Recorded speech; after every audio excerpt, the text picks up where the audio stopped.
Jadi banyak hal yang saya sampaikan untuk kebaikan dan perbaikan negara ini. Bukan karena kita merasa paling benar, enggak. Tetapi kita berhak sebagai warga negara untuk menyampaikan apa yang menjadi aspirasi kita, apa yang menjadi keinginan kita. Karena yang namanya keserakahan itu tidak ada batasnya. Tapi rasa syukur itu bisa kapanpun, at any time, kapanpun. Benar nggak? Bisa berdiri, kita bisa bersyukur. Bisa duduk, kita bisa bersyukur. Ya. Tapi kalau untuk serakah, nggak bisa. Terus menerus kita menuntut. Karena itu, yang paling penting adalah kita cukup. Tapi cukup itu adalah sikap mental kita. Tapi untuk bernegara, nggak bisa begitu. Tidak setiap orang itu hebat semua. Bahkan calon presiden sekalipun, belum tentu disuruh imam bisa. Ya kan? Yakin nggak calon-calon pemimpin kita ini bisa jadi imam sholat? Yakin nggak? Enggak. Ada yang yakin ya? Nanti saya main-main ya. Mudah-mudahan diomongkan betul. Kalau ada calon pemimpin datang ke sini, Pak, Bapak kan calon pemimpin kita. Imam Pak, sekalian. Gitu, bagus dong. Iya kan? Saya yakin yang mau maju cuma satu orang aja.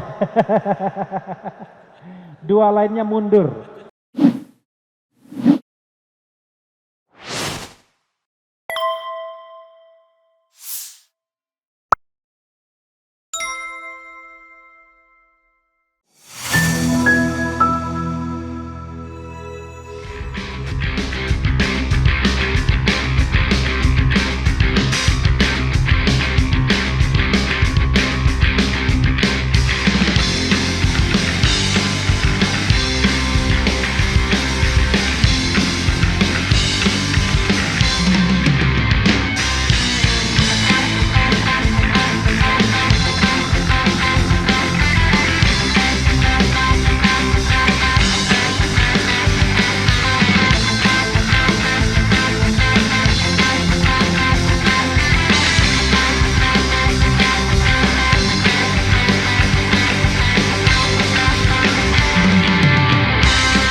Maka konstitusi kita, apa nama konstitusi kita?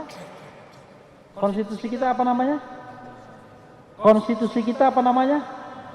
Undang-Undang Dasar 19. Nggak boleh lupa, ya, nggak boleh lupa, ya. Al-Quran kita ingat, tapi konstitusi juga kita ingat. Al-Quran itu adalah dasar kehidupan kita sebagai kaum muslimin, ya. Tetapi konstitusi adalah dasar kehidupan kita sebagai warga negara. Semuanya penting, ya, semuanya penting. Al-Quran untuk kehidupan dunia dan akhirat, konstitusi untuk kehidupan dunia, tapi ada juga nyerempet akhiratnya, ya kan? Karena dalam konstitusi disebutkan, satu, negara berdasarkan pada ketuhanan yang Maha Esa. Ada kan? Berarti negara mengakui tauhid, kalimat tauhid, ya. Jadi asyhadu an la ilaha illallah wa asyhadu anna Muhammad Rasulullah. Jadi kita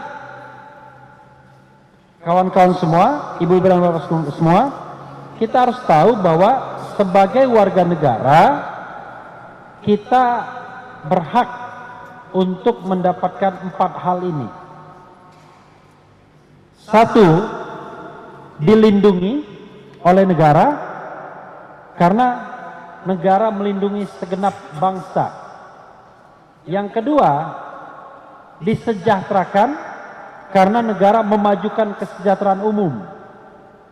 Yang ketiga, dicerdaskan karena negara wajib mencerdaskan warga negaranya. Nah, yang keempat, kita diberikan kesempatan untuk menjadi duta-duta perdamaian di dunia.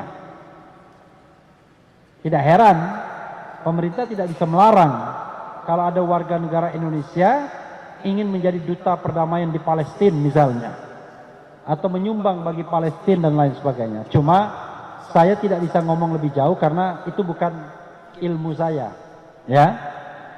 Karena itu 4 hal ini coba kita camkan, ya. Coba kita pikirkan, apakah negara kita sudah sampai tahap seperti itu, mampu melindungi kita, mampu mensejahterakan kita, mampu mendidik kita atau memberikan pendidikan bagi kita, dan mampu membawa kita menjadi duta-duta perdamaian dunia.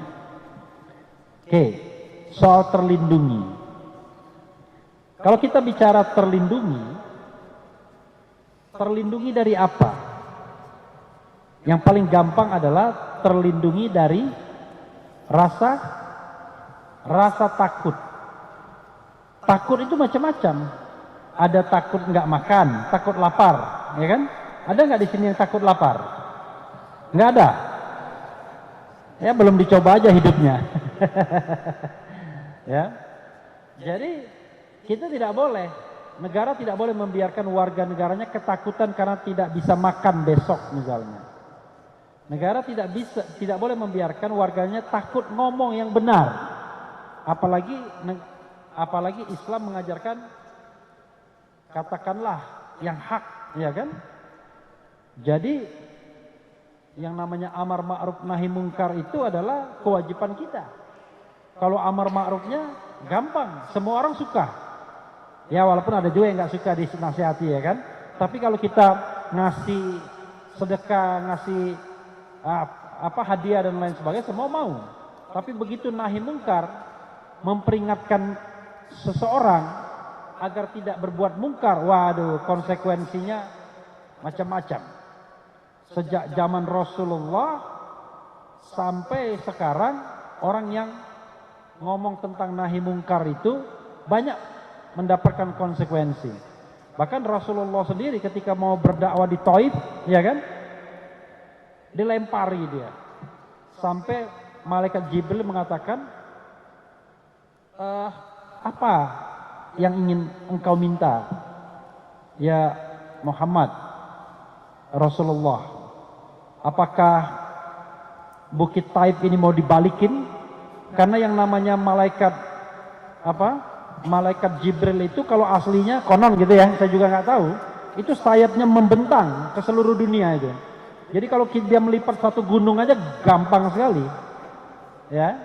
Dan Rasulullah kita melihat Jibril dalam bentuk yang aslinya ketika Isra Mi'raj, ya kan, ke Sidratul Muntaha, dia lihat Jibril dalam bentuk yang aslinya, yang sering digambarkan dia punya sayap yang menaungi seluruh jagat raya ini. Nah, kalau dia cuma membalikan bukit Taif, pernah ya, ada yang pernah ke Taif? Pernah ya? Kalau pernah ke Taif kan biasanya kita dibawa beli minyak wangi kalau sama makan nasi Arab, ya kan? Kan itu aja biasanya kan? Ke Taif beli minyak wangi, makan nasi Arab. Itu kalau cuma membalikan Taif, biar mudah sekali. Di Taif ada makam siapa? Sahabat Rasulullah? Makam, aduh saya lupa ya. Yang jelas dia makam orang yang berilmu, ya. Nah, tetapi Rasulullah tidak bilang, ya udah balas dendam sedang, enggak. Dia mengatakan nggak usah, mereka nggak tahu, mereka nggak ngerti, ya kan? Bayangkan, kalau kita sudah marah kita dendam itu pasti, ya kan? Kalau direcehkan sedikit aja dendam kita, ya. Bapak ketawa nih, kayaknya udah berpengalaman, ya. Gitu. Karena itu kita harus terlindungi, negara harus melindungi kita. Masa Refli Harun ngomong di sini tiba-tiba ada yang nangkep, ya kan aneh kan? Tapi zaman dulu, zaman Orde Baru bisa terjadi. Di mimbar-mimbar itu justru yang banyak ditangkap tuh kiai-kiai. Kenapa? Karena dia menyampaikan yang benar, yang hak. Dan orang kadang-kadang tidak suka ya diomong tentang kebenaran. Termasuk hari ini juga. Ya kan? Oke. Berikutnya adalah siapa di antara kita yang merasa bahwa negara sudah mensejahterakan kita? Tunjuk tangan, siapa yang sudah merasa sejahtera? Hah?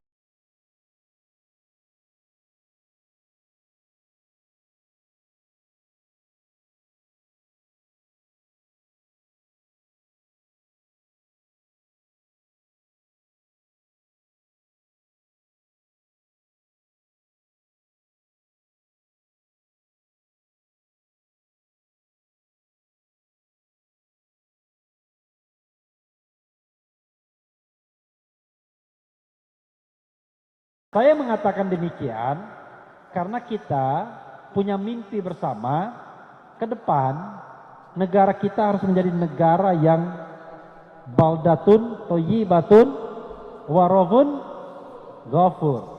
Negara yang gemaripah loh jinawi.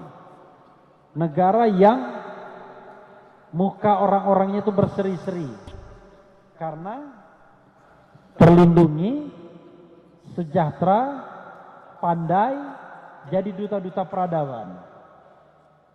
Ya, bangga nggak kalau ada orang Indonesia keluar negeri ngomong bahasa asingnya cas-cis-cus, dihormati orang, ya kan? Dan kemudian membawa nama bangsa Indonesia, bangga kan? Oke. Jadi kita tetap bangga dengan orang Indonesia yang bisa membawa nama baik bangsa Indonesia. Itulah maknanya menjadi duta-duta perdamaian dunia. Tapi apakah yang kita impikan itu sudah terjadi atau belum hari ini? Belum. Kenapa belum? Banyak soalnya. Lagi-lagi kita bicara tentang amar ma'ruf nahi mungkar. Makanya saya di podcast saya ini udah pernah lihat. Oh, nggak boleh bawa handphone ya kalau di sini ada handphone bisa. Handphone ada ya? Ada yang punya, ada yang enggak ya. Nah, tolong yang punya handphone itu subscribe Refli Harun dulu ya, biar tahu, ya kan? Nah, untuk adik-adik yang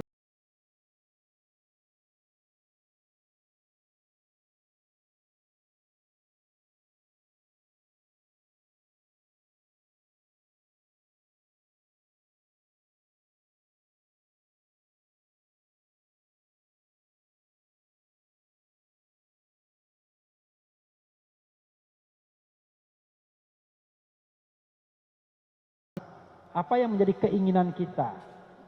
Coba bayangkan, saya mendapatkan video dari negara Uni Emirat Arab. Tahu ya Uni Emirat Arab ya? Dia menceritakan bagaimana bertanggung jawabnya negara tersebut terhadap warga negaranya. Negara itu mulai dari lahir sampai warga negaranya meninggal itu diurusi negara. Bayangkan, mulai dari lahir sampai meninggal diurusi negara. Bahkan menikah itu diberikan tunjangan oleh negara. Sakit gratis, tidak perlu bayar. Dan kalau di dalam negeri Uni Emirat Arab tidak ada obatnya atau tidak bisa melakukan operasi terhadap penyakit tersebut, dikirim ke luar negeri atas biaya negara. Bayangkan, meninggal pun begitu, diberikan tunjangan oleh negara. Bahagia nggak warga negaranya? Bahagia. Kalau masih tidak bahagia, kebangetan. Ada juga orang yang nggak bahagia kan?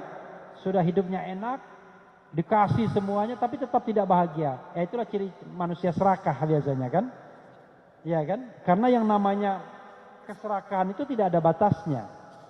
Tapi rasa syukur itu bisa kapanpun, at any time, kapanpun, benar nggak? Bisa berdiri kita bisa bersyukur, bisa duduk kita bisa bersyukur, ya. Tapi kalau untuk serakah nggak bisa, terus menerus kita menuntut. Karena itu yang paling penting adalah kita cukup. Tapi cukup itu adalah sikap mental kita. Tapi untuk bernegara nggak bisa begitu, karena bernegara itu adalah berarti tidak hanya memperhatikan diri kita sendiri, tapi juga memperhatikan orang lain.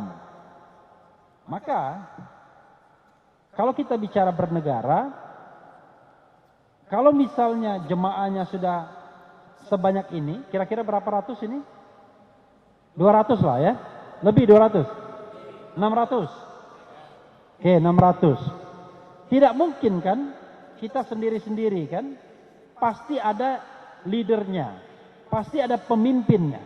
Benar nggak? Nah, pemimpin itulah yang kita harapkan membawa kita pada hal yang benar. Ya kan? Misalnya pemimpin sholat, harus cari yang terbaik di antara kita untuk menjadi pemimpin sholat. Terbaik bacaannya dan terbaik pengetahuannya. Syukur-syukur usianya lebih senior, kan begitu. Makanya saya ketika sholat di belakang, saya mundur. Karena udah tahu saya, tidak baik bacaannya, tidak baik pengetahuannya. Kalau debat konstitusi mau saya. Tapi kalau debat Quran, saya mundur.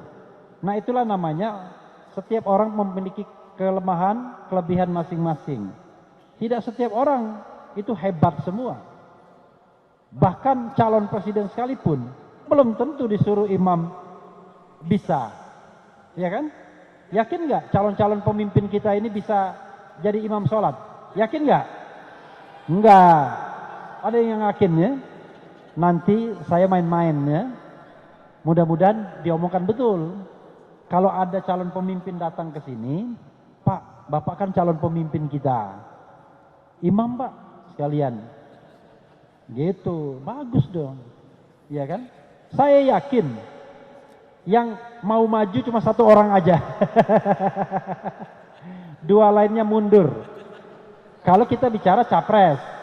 Tapi kalau kita bicara cawapres, yang mundur satu. Nah, yang maju dua. Saya nggak sebut nama ya. Kalau sebut nama kampanye. Tapi kalau tidak sebut nama boleh. Ya kan? Jadi suruh. Kenapa begitu? Zaman Rasulullah, zaman Khalifah, nggak ada dikotomi, tidak ada pembedaan antara imam masjid, imam di masjid, sama imam di negara, nggak ada. Ketika Rasulullah menjadi Rasul, ya kan, dan berdakwah untuk mengembangkan Islam, ya yang menjadi imam ya dia. Yang menjadi kepala pemerintahan siapa? Ya dia juga. Dalam sejarah konon hanya satu kali Rasulullah diimami oleh orang lain, yaitu oleh Abu Bakar As-Siddiq ketika Rasulullah sakit. Jadi Abu Bakar As-Siddiq itu orang yang mendapatkan kehormatan mengimami Rasulullah. Tidak ada orang lain kalau tidak salah ya. Hanya Abu Bakar As-Siddiq ketika Rasulullah sakit. Dan kalau kita pernah ke Mekah ya dan Madinah, terutama Madinah di Masjid Nabawi, siapa yang sudah pernah haji atau umroh? Tunjuk tangan. Yang pernah haji umroh? Oh, enggak, haji umroh tuh silakan. Haji atau umroh silakan aja. Mana coba? Tuh. Enggak, maksudnya enggak apa-apa, haji atau umroh. Ya, haji atau umroh siapa? Oke, banyak. Belum haji atau umroh, Ustaz? Hah? Sudah? Sudah? Oke. Nah,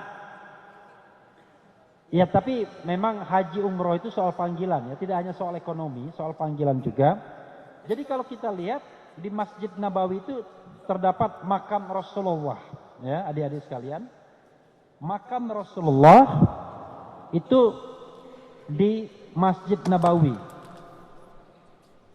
Nah, makam itu areanya kecil aja dan itu adalah bekas ya, jangan noleh ke sana. Itu benda yang hidup di sini. Ya. Itu makam Rasulullah itu bekas kamarnya dengan Siti Aisyah ya. Jadi dengan Jadi istri Rasul salah satunya adalah Siti Aisyah ya. Nah, jadi Sayyidah Aisyah itu di kamar itu kecil sekali. Tetapi tempat yang kecil itu bersemayam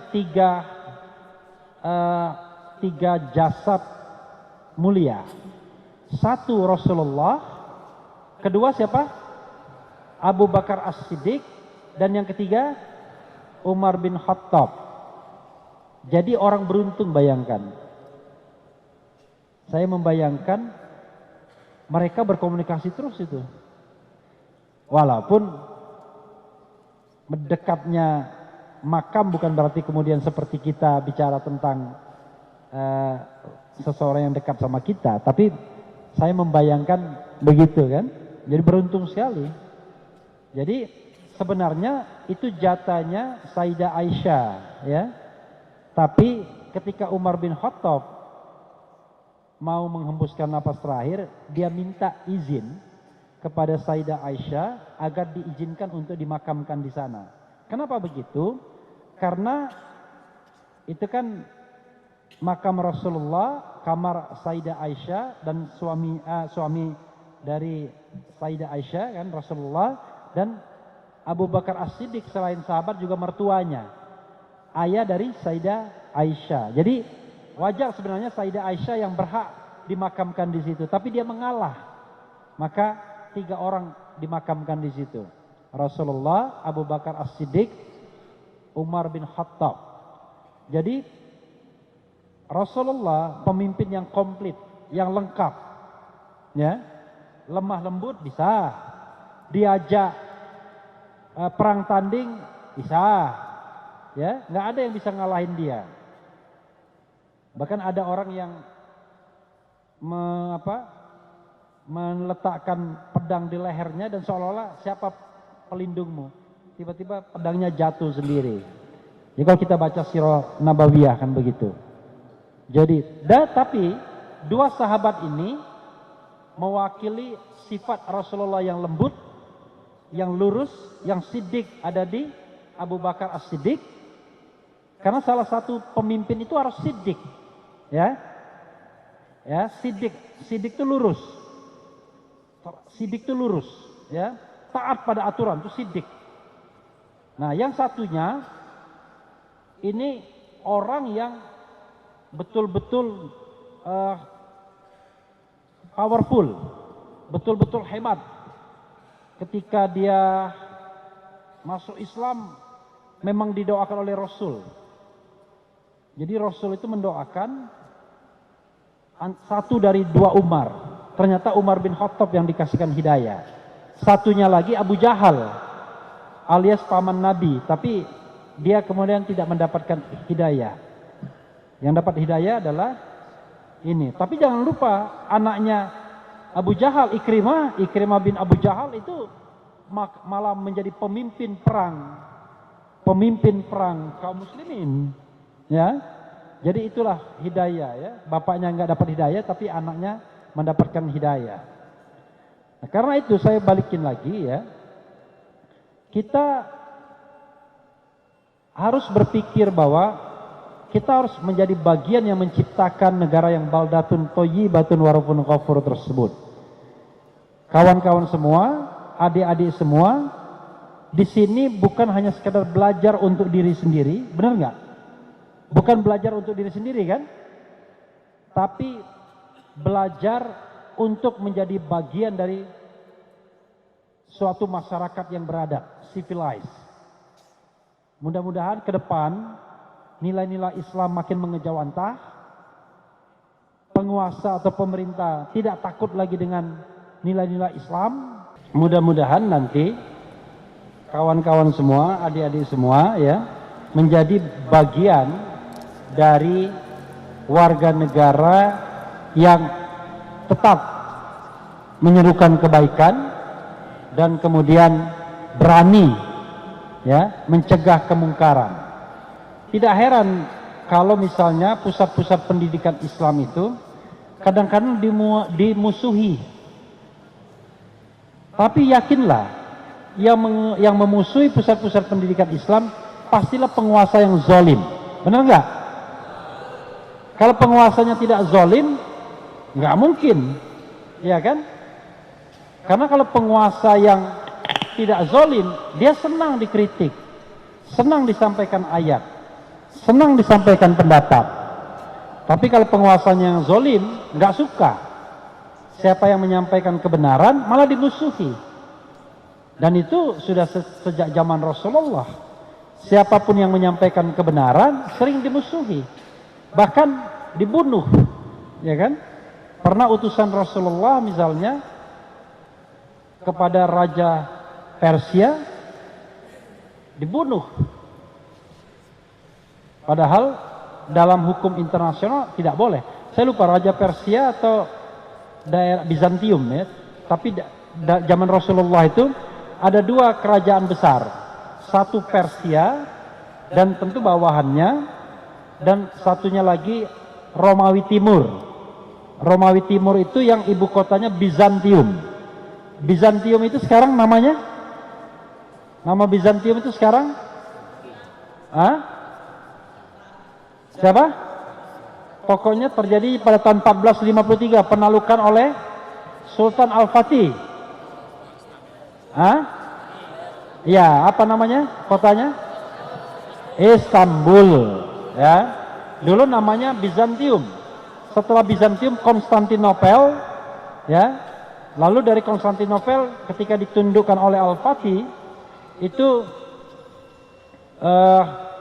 berubah menjadi Istanbul.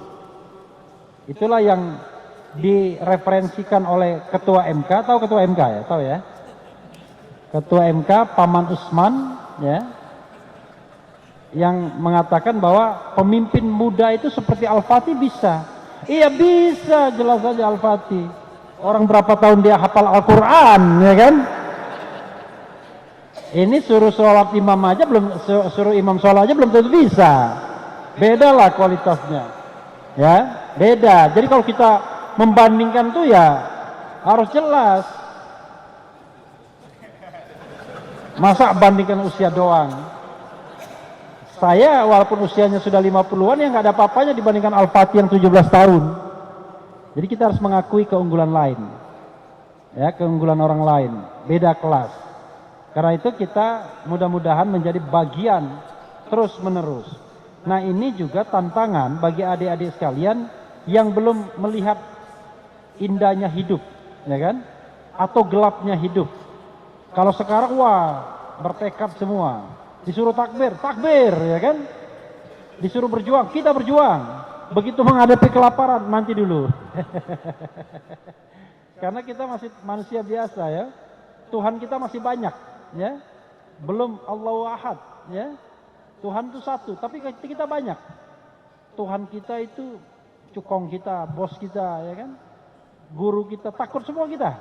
Bukan takut karena kita berbuat salah, tapi takut karena berbuat benar. Ya kan? Kalau berbuat benar kan nggak perlu takut. Kalau berbuat salah iya takut. Tapi kita kan banyak takut nih dilaporkan Bareskrim nanti. Berat-berat ya. Takut kehilangan jabatan. Ya kan? Ya Allah, tolonglah hamba-Mu ya Allah. Aku mendekat kepadamu. Begitu Tuhan memanggil, takut semua. Mau dipanggil Tuhan nggak hari ini? Hah? Coba saya tunjuk tangan. Siapa yang mau dipanggil Tuhan hari ini? Ada nggak? Mau dipanggil Tuhan hari ini? Begitu anu. Ya kita manusia biasa kan, dosanya masih banyak. Ya kan? Karena itu kita berharaplah amar ma'ruf nahi mungkar. Terakhir, saya hanya ingin memberikan refleksi pribadi ya, begini. Saya mengakui bahwa saya insan yang banyak dosanya. Benar Pak Kiai ya? Insan yang banyak dosanya. Tapi kata lagu Ungu, pengen juga masuk surga, ya kan? Walaupun tak pantas di surga, tapi pengen juga, ya kan? Nggak mau juga di neraka, ya kan? Ada lagu Ungu kan? Itu.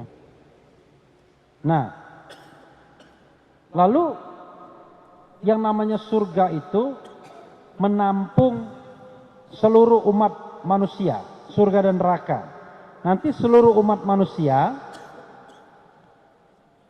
mulai dari Nabi Adam sampai manusia terakhir, makhluk terakhir itu siapa yang akan mati? Konon, yang mati siapa?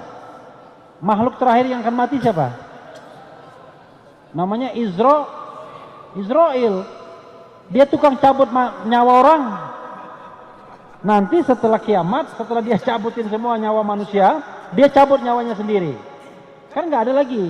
Nah, itu malaikat Israel.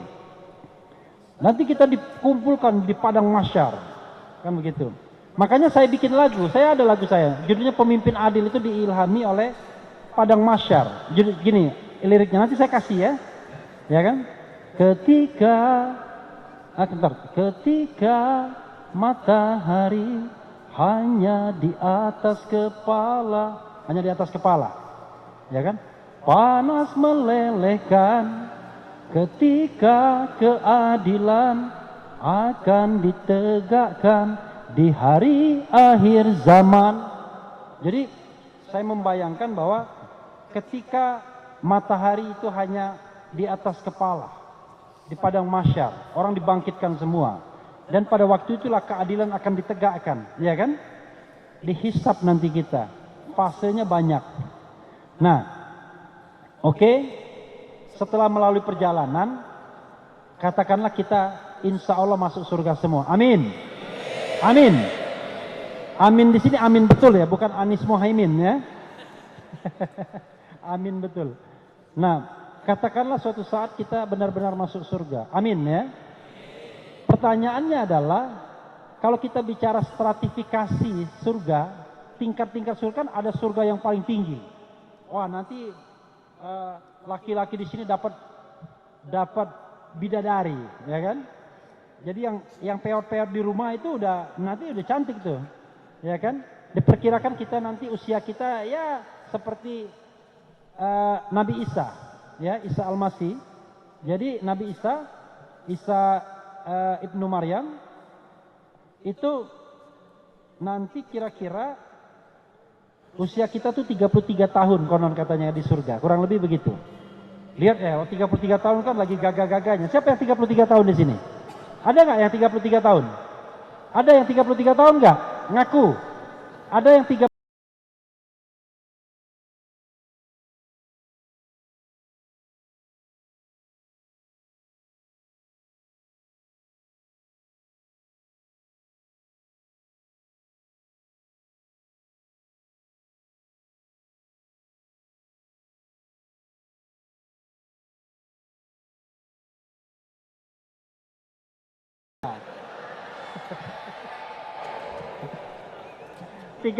tahun, ya kan?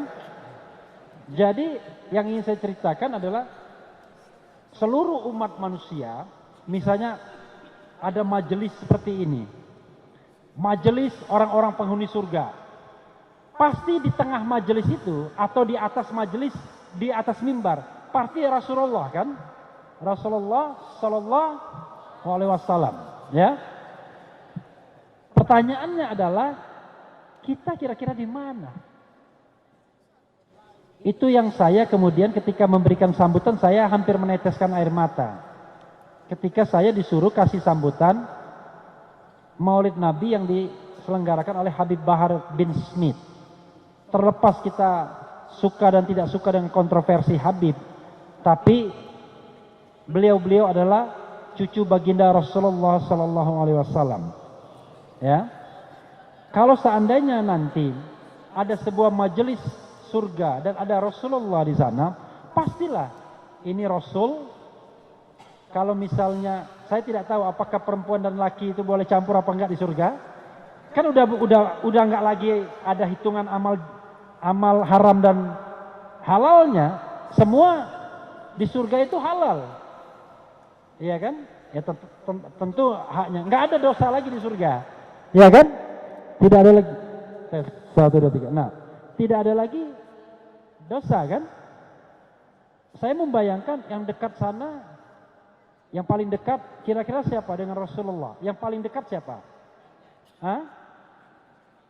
Mungkin Sayyidah Khadijah yang paling dekat. Ya kan? Istrinya yang dia cintai. Sampai Sayyidah Aisyah itu agak cemburu sama dia. Karena tidak pernah melupakan Khadijah. Karena Khadijah ini luar biasa orangnya. Luar biasa. Dia sumbangkan hartanya untuk perjuangan Islam. Bahkan ketika meninggal pun dia hanya minta selimut jubah yang dipakai Rasulullah untuk menyelimuti dirinya. Gitu. Bagaimana dia luar biasa orangnya, pengorbanannya. Dan dari dialah Rasulullah mendapatkan anak keturunan. Satu lagi dari Maria Kipti, tapi meninggal, Ibrahim. Nah, mungkin Khadijah. Yang lebih dekat lagi siapa? Mungkin Sayyidah Fatimah. Karena konon katanya penghulu-penghulu surga itu, kalau perempuannya Sayyidah Khadijah, Sayyidah Fatimah, kemudian Siti Aisyah, Siti Asia, istri Fir'aun yang direndam air, direbus, kemudian Siti Maryam, ibunda Nabi Isa.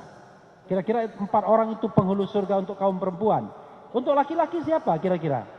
Di sini ada Hasan dan Husain, penghulu bagi pemuda Hidayatullah, ya kan? Kalau pemuda Hidayatullah mengaku, maka kiblatnya imamnya Hasan Husain, ya, Imam Hasan dan Imam Husain. Dia penghulu surga bagi kaum muda. Lalu kita Refli Harun di mana?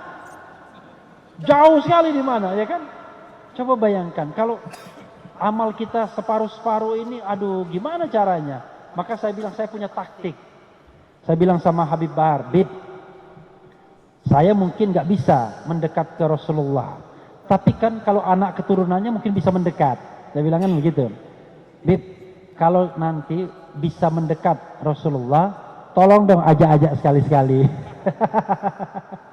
Karena itu, siapa tahu ya kan, kadang-kadang syafaat, gini, ini kan cerita oleh Kiai kan, yang namanya jalan masuk surga itu banyak, ya kan, tentu berbuat kebaikan, amar ma'ruf nahi mungkar. Tapi bisa juga karena kita diberi syafaat. Konon katanya orang yang mati syahid itu dapat preferensi, dapat hak untuk memasukkan 70 orang ke surga. Orang yang mati syahid. Bayangkan. Kalau di antara keluarga kita ada yang mati syahid, aman kita, ya kan? Aman tiketnya kan, bisa dapat 70 tiket. Tapi kalau nggak ada yang mati syahid gimana coba? Ya kan? Bahkan kita harus menolong bapak ibu kita dengan berdoa terus menerus sampai sekarang.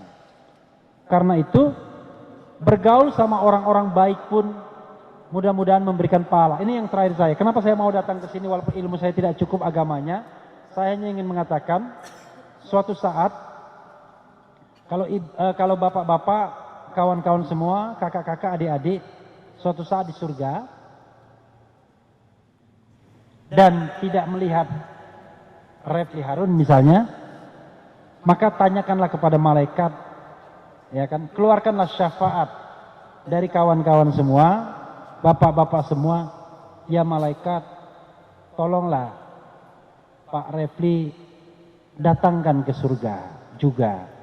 Karena paling tidak saya pernah mendapatkan sedikit ilmu ketika dia berkunjung di pesantren Hidayatullah pada tanggal 4 November tahun 2023. Amin.